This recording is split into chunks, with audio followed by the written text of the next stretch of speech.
और एक हम यहाँ से यहाँ तक एक बात कर लेते हैं। अच्छा, इसमें वो क्या बोल रहे हैं, इसमें वो ये कह रहे हैं, लॉर्ड केल्विन कहते हैं कि अगर आप किसी भी चीज़ के बारे में बात करते हैं, ठीक है, you are speaking about anything, और जब आप उसके बारे में बात करते हैं और आप उसको मेजर भी कर सकते हैं और उसको in the form of numbers भी लिख सकते हैं, तो इसका मतलब है कि आप उस चीज़ के बारे में you know something about it. ठीक है, बड़ी सीधी सी बात है। मैं एक बात कर रहा हूँ कि आप ये कहते हैं, मैं इसकी एग्जांपल चलें आपको देता हूँ, हम उसकी एग्जांपल कोड करते हैं। ले जी, फॉर एग्जांपल, क्या है एग्जांपल, कह लेते हैं कि I went to the market and I bought 2 kilogram of yoghurt. ठीक है, मैं योगर्ट के बारे में बात कर रहा हूँ, कर्ड के बारे में बात कर रहा हूँ, और मैं ये बता रहा हूँ कि मैं 2 किलोग्राम खरीद के लाया। ठीक है, सो आप हम एक चीज़ के बारे में बात कर रहे हैं जो कि योगर्ट है, और उसकी कंप्लीट इंफॉर्मेशन दे रहे हैं और इवन उसकी मेजरमेंट भी दे रहे हैं। तो इसका मतलब है कि हमें उस चीज़ की, यानी वो जो भी चीज़ है, ठीक है, हमें उसके बारे में नॉलेज है। जबकि दूसरे पॉइंट में ये कहते हैं कि अगर हम किसी चीज़ के बारे में बात कर रहे हैं लेकिन हम उसको एक्सप्रेस नहीं कर सकते in the form of numbers, या हम उसको मेजर नहीं कर सकते, प्लीज़ बात को गौर सुनिएगा, हम उसको मेजर नहीं कर सकते या उसको in the form of express नहीं कर सकते नंबर्स के फॉर्म में, तो इसका मतलब ये हुआ कि हमारे पास जो नॉलेज है वो मीगर है एंड ऑफ अनसेटिस्फैक्टरी काइंड।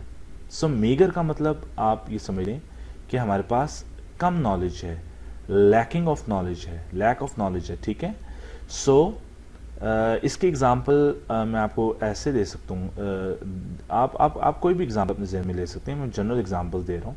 इसके एग्जांपल हम ऐसे ले लेते हैं, जैसे मैं आप कहता हूँ कि लेट्स सपोज कि हमारे पास ये एक ग्राउंड है, और उस ग्राउंड में वो एक ग्राउंड है, तो इट मीन्स कि वो एक ग्रीन ग्राउंड है, और वहाँ पर ऑफ कोर्स सैंड है, आई मीन वो सीमेंटेड ग्राउंड नहीं है, मतलब उसके ऊपर मट्टी का ग्राउंड है, और बारिश भी आजकल आपको पता है बहुत हो रही है। तो लेट्स सपोज कि हम खेल रहे हैं, कुछ भी खेल रहे हैं, और हम खेलते खेलते गिर जाते हैं। ठीक है, और क्या होता है कि गिरते गिरते हमारे कपड़ों के ऊपर दाग लग जाता है। दाग तो अच्छे होते हैं, सो जी दाग लग गया, स्टिग्मा आ गया हमारे पे, सारा कीचड़ लग गया, हमारे पास जो मड थी, जो वेट मड थी, वो हमारे कपड़ों पर आ गई। अब मैं आपसे ही पूछता हूँ कि आपके कपड़ों पर कितनी मड आ गई। अब हम एक चीज़ के बारे में जिक्र कर रहे हैं जो कि है मड और जो कि है वेट। ठीक है, अब मैंने आपसे इन दो चीज़ों के बारे में जिक्र किया और पूछा कि आप मुझे बता सकते हैं कि आपके इस क्लोथ के ऊपर कितनी मड या कितना जो है वो इस पे आ चुका है अमाउंट, तो आप मुझे नहीं बता सकते। इट मीन्स कि योर नॉलेज इज ऑफ आप मीगर, आपके पास कम नॉलेज है इसकी, और आप ऑफ कोर्स सेटिस्फाई नहीं है, अनसेटिस्फैक्टरी है, आप नहीं बता सकते। ये जस्ट मैंने एक एग्जांपल क्रिएट की है, आप कोई भी एग्जांपल इस केस के लिए ले सकते हैं। बात को आगे बढ़ाते हुए अपने लास्ट कॉर्नर को देखते हैं कि इसमें क्या है। नहीं जी, इसमें अच्छा, मैं आपको कॉर्नर्स क्यों पढ़ा रहा हूँ ऑफ द पेज, ये आप जेल में रख लें। मैं आपको पढ़ाते हुए या आपको बताते हुए हर कॉर्नर डिस्कस करूँगा जैसे मैंने किया, क्योंकि आपके जो एमसीक्यूज हैं, या आपके ये जो शॉर्ट क्वेश्चंस हैं, ठीक है, ये याद रखिएगा, शॉर्ट क्वेश्चंस या एमसीक्यूज, ये आपके इन कॉर्नर से आ सकते हैं। आगे चलते हैं। सो इस पिक्चर में ये शो हो रहा है कि ये पहली बात कि ये एक स्पेस की पिक्चर है। ठीक है, सो अगर तो ये स्पेस की पिक्चर है तो ये ऑफ कोर्स एक टेलीस्कोप से ली गई होगी, और जिस टेलीस्कोप का मैं नाम लिख रहा हूँ वो बहुत ही फेमस, बहुत ही इम्पोर्टेंट टेलीस्कोप है, जो कि स्पेस शटल के थ्रू गई है। एक बात आपको मज़े की बताता हूँ कि ये जो स्पेस शटल है, ये इसके बहुत सारे मिशंस होते हैं। ठीक है, जब ये स्पेस शटल स्पेस में जाती है तो इसके मिशंस क्या हो सकते हैं कि मे बी ये बहुत से सैटेलाइट्स जो है, टर्न बाय टर्न सैटेलाइट जो है वो देखिए, सैटेलाइट जो होती है वो एक ऐसी बॉडी होती है जो खुद ब खुद ऊपर चली जाती है, स्पेस शटल उसको ऊपर लेके जाता है। सो इसके जो मिशन होता है वो आपको पता होना चाहिए कि इसका पर्पस क्या है स्पेस शटल का। सो इसके बहुत सारे मिशंस हैं और उस मिशंस में से एक जो है वो ये है कि ये सैटेलाइट को स्पेस में ट्रांसफ़र करता है, ठीक है।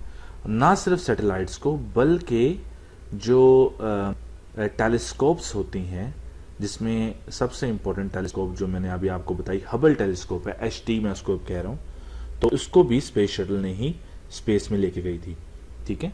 सो हबल टेलीस्कोप से ली गई पिक्चर है और ये एक पिक्चर जो है वो एक गैलेक्सी की है। आप देख सकते हैं Andromeda is one of the billion galaxies. पहले हम डिस्कस कर लेते हैं कि ये गैलेक्सी क्या चीज़ होती है। ज़रा सोच लें अपने ज़हन में क्या होता है गैलेक्सी। सो गैलेक्सी जो होती है वो तो होती है जनाब is a cluster of stars, यानी कि बहुत सारे सितारे। क्लस्टर ऑफ स्टार्स को कहते हैं ना गैलेक्सीज, क्लस्टर ऑफ स्टार्स, ठीक है। सो बहुत सारे सितारे जब एक सेंटर के अबाउट, ये मैंने सेंटर दे दिया, ठीक है, और इस सेंटर के अबाउट जब सारे स्टार जो हैं वो ऐसे रिवॉल्व करने लग जाते हैं एक सेंटर के अबाउट, तो हम उस चीज़ को गैलेक्सी कहते हैं, ठीक है। आप ये देख सकते हैं दिस इज़ द गैलेक्सी, और इसका नाम तो ऑफ कोर्स जब हम किसी चीज़ को देखते हैं हम उसका नाम भी दे देते हैं। तो ये एक नाम आपने याद रखना है, एंड्रोमेडा। वो आपसे MCQ में ये पूछ सकता है कि Andromeda is a dash. Option दे दी उसने आपको, ऑप्शन दे दी जनाब कि ये एक गैलेक्सी है, ऑप्शन नंबर 2 ये एक प्लांट है, ऑप्शन नंबर 3 ये एक एनिमल है, option number 4 none of them, ठीक है, नन ऑफ दिस अबव, ठीक है। तो आपने करेक्ट ऑप्शन चूज करना है कि भाई ये एक गैलेक्सी है, ओके। और यूनिवर्स, क्या बात है, यूनिवर्स की डेफिनेशन आप ज़रा मुझे बता दें, अपने जहन में सोच लें ज़रा, ठीक है। तो यूनिवर्स जो होती है ना, मैं अगर उसको कहूँगा तो मैं इस तरह से कहूँगा कि ये एक अनलिमिटेड स्पेस होती है, अनलिमिटेड स्पेस होती है, और कंटेनिंग, क्योंकि स्पेस है और ये कंटेन करती है, ठीक है, कंटेनिंग मैटर, यस ये कह देना बहुत बेहतर होगा कि ये मैटर कंटेन करता है। थोड़ा सा यहाँ पे डिस्ट्रप्शन आ गई, ठीक है, इसको मैं यूँ लिख देता हूँ कि अनलिमिटेड स्पेस है यूनिवर्स और ये मैटर कंटेन करती है। लें जी, मैंने आपको ये हाँ एक लास्ट चीज़ रहेगी इस पिक्चर में। देखिए मैंने आपको ये टर्म भी एक्सप्लेन कर दी, यूनिवर्स क्या होती है, मैंने आपको गैलेक्सी एक्सप्लेन कर दिया, एंड्रोमेडा का बता दिया, और अब मैं आपको बिलियंस के बारे में बस बता दूं तो मेरी ड्यूटी यहाँ पे मुझे रिलैक्सेशन हो जाएगी क्योंकि मैंने आपको इस पिक्चर के बारे में सब कुछ बता दिया। तो ये 10 पावर 9 आ रहा है, ठीक है, याद रखिएगा बिलियंस जो होते हैं वो 10 पावर 9 होते हैं, जबकि अगर हम मिलियंस की बात करें तो वो होते हैं 10 पावर 6, ठीक है। तो 10 पावर 6 जो है इस फॉर द मिलियंस, MILLOIONS।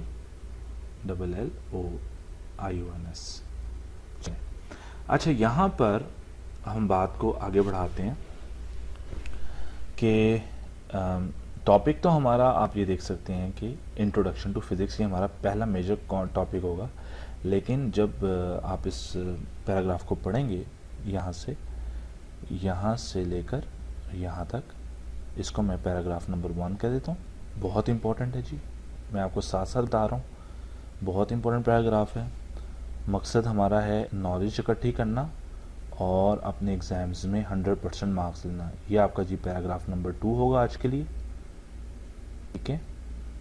और नंबर 3 पैराग्राफ नंबर 3 होगा। अच्छा, होगा क्या कि मैं आपको इसकी ना एक स्टोरी बनाऊंगा, स्टोरी आपको सुनाना शुरू करता हूँ, ठीक है।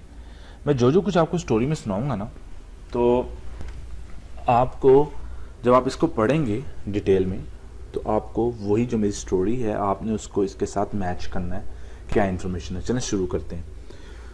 सबसे पहली बात जो इसमें बताई जा रही है वो ये है कि जब पहला शख्स या जब कोई भी इंसान जब दुनिया में आया तो उसके सामने सबसे पहले क्या था, उसके सामने नेचर थी, ठीक है।